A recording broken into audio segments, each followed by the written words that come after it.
I have several segments of prayer. Sometimes I get up at 1 o'clock and I pray. I get up at 3 o'clock, I pray.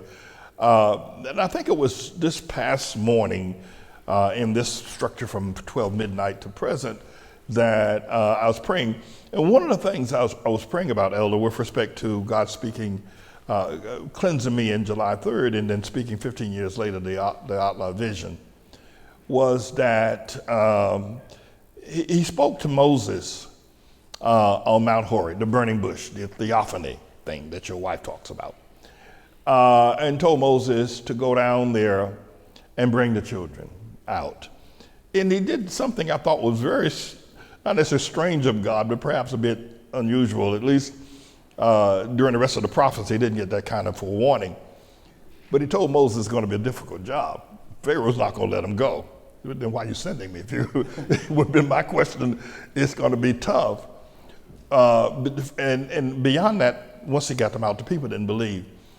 But what he did not tell Moses, and what Moses finally confessed before the Lord, and probably got Moses in a lot of trouble, because you can't get all this information all at once, is what I'm saying. The vision and the calling, the cleansing, it's probably just too much for any one person to get. And even for Moses, it was too much. And I was praying about this morning, which makes it so relevant. What God did not tell Moses was that you're not going to make it into the promised land yourself. That would have been devastating had God told him, after 40 years of teaching and preaching and 40 years of on the run from Pharaoh with Jethro out there in the mountain, after you murdered that Egyptian, that if God had told him, I'm sending you to do work, I'm sending you to set the children, bring the children out of bondage. And it was a beautiful bondage release. But the thing that is eminent about this is that half, if not 90% of the children that Moses sent to set free never made it to the promised land. They died in the wilderness. And it frustrated Moses because they were so stiff-necked, they were so disobedient, they were so rebellious. And then the other thing that God didn't tell Moses, talking about the 15-year lapse or whatever, or even beyond where we are right now, there's something else coming that we don't know about right now. We don't know about, and God hasn't, but it's coming, I can tell you, it's coming. But, one would say, well, Moses is a man of God. God should have told him he ain't gonna make it to the promised land. Well, that probably, I don't know if that would have worked very well. But Moses had to deal with that 40 years later after he brought the children out, that he himself was not going to go in. You have probably heard me say from time to time from this desk, I hope that doesn't happen to me. You probably heard me say it. But I think beyond that, the fact that Moses wasn't told that, and ultimately he did not get a chance to go in after all that labor, after all that work. Now, it doesn't make Moses a bad person. And it doesn't make God a secret keeper that he didn't tell him. But sometimes we think just because we're a man of God and we are of God, that we know everything God knows. We don't. We don't. If Moses had known the children were not going to go in, he probably would not have taken the job. 90%, 1.6 million people came out of Egypt that night. Less than 100,000 went into the land. If Moses had known that would be the length of failure, he probably would not have taken the job. And even though we're God's servants, we serve him. We don't know everything that God knows, and God doesn't tell us everything that he knows, because in many ways it would be counterproductive to the process. I think then more recently, if you will, in contemporary with the season we're in right now, Judas had no idea. He had no idea that he was going to be the one to betray Jesus. He had no idea. I guarantee you, if he had known that he was going to be the one that would betray Jesus, he would have left the discipleship immediately. And even after he discovered what he did, he hung himself. I mean, you can't take, I betrayed my Savior. I stabbed him in the back. I mean, you just can't live with that. So he hung himself. He had no idea. Jesus put it this way at the table. Somebody here at the table today is going to betray me. Everybody starts saying, is it I? Am I? Who? Because everybody, I mean, people were very mournful and sorrowful, thinking perhaps it might be them. But he doesn't tell us. When Judas joined the group, the Lord didn't tell him. He didn't tell him. He didn't tell him. And I pray for Judas. What he did do, however, he told Peter, because we think because we're a man of God, we're supposed to see everything. We're supposed to know everything is perfect. There's nothing that we don't miss. We call every shot. We call every ball. We call every strike. No, we don't. No, we don't. He told Peter, he said, you're going to deny me 3 times before the cock crows. Peter said, not me. Ain't no way I'd ever deny you, Jesus. And a little girl came up to him. A little girl came up to him and said to him, I know you. Peter said, back off. I don't know nothing about you or nothing about that man.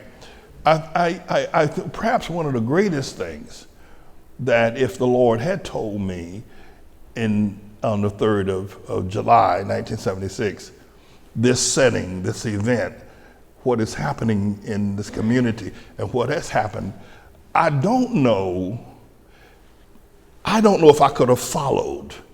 If he had laid it out step by step, I don't know if I could have, because first of all, it's just too much to digest. But the other thing is that it is not knowing everything that God knows, it's just trusting him. You just have to trust him. Moses, me, I don't know everything, and there'll be things that God will say or do that I didn't know he was going to do. And it may make me look like I'm a false prophet, but it isn't. It isn't at all. You have to understand that you just have to trust him, as it did with Job. Job had no idea that was going to fall upon him the way it fell upon him. But and that's the thing that makes the difference. You see, and that's the thing that makes the difference in this church and other church people. Everybody wants to know when my blessing coming, how I'm going to get my blessing, when I was going to get my blessing. First of all, you're blessed just to be alive. But if you got to when I want, and so they run to these buildings where they're constantly telling you day after day and lying to you all the time, you're going to be blessed, you're going to be blessed, you're going to be, and they keep running there every Sunday to hear the same thing. When that isn't the standard of God. I think Jeremiah had a similar kind of situation. I'm going to wrap up with that, but I thought it was very interesting that you stimulated here for me today to speak to. Jeremiah had a similar situation. Nobody listened to him. Nobody listened to him. In fact, they arrested him on a couple of occasions. And finally, Jeremiah said, throughout the process, he says, I'm not doing this anymore. He says, I'm not doing it. I'm preaching and nobody's paying me any attention. I'm preaching and nobody's listening. And he knew that God had called him. He knew that. He knew what he was getting from God. And he told God, you knew these people are going to do this to me before you sent me out there. I'm not doing it anymore. I'm just not going to do it anymore. Now, I have to tell you, I've not been there. I've not been to the point, but I've seen some pretty wretched things happen in this ministry. I've seen some folk do some crazy stuff. But I've never been anywhere near the point where Jeremiah got to. Jeremiah said, I'm not preaching anymore. I don't care what you say. You can do, you kill me, slap me, kill me. I don't know. I ain't preaching no more. I'm not doing it. It don't make any sense. Well, nobody listen to me. I'm not doing it. And he quit. And we all know this story about how the biblical event's not a story, that when he tried to stop preaching, God kept pouring the word in him. And he came out with this expression, the word was like fire shut up in his bones, and they had to preach. So I think there are two things. One is that you can't not listen to my instructions of success, which is what you've done, simply because you think that perhaps I've said something that didn't come true. It has come true.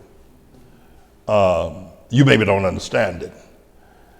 And if one follows my instructions, as I follow the instructions of the Lord, through everything that God has brought me through every word I've spoken, every prayer I've prayed, every obstacle I've looked at, in God's estimation, I've had success. Not because it has produced what the world looks at in terms of success. I've had success because I've trusted him and I've never, ever doubted him. No matter how dark the night, how black the day, I've never, ever for 1 second not trusted God. I believe him.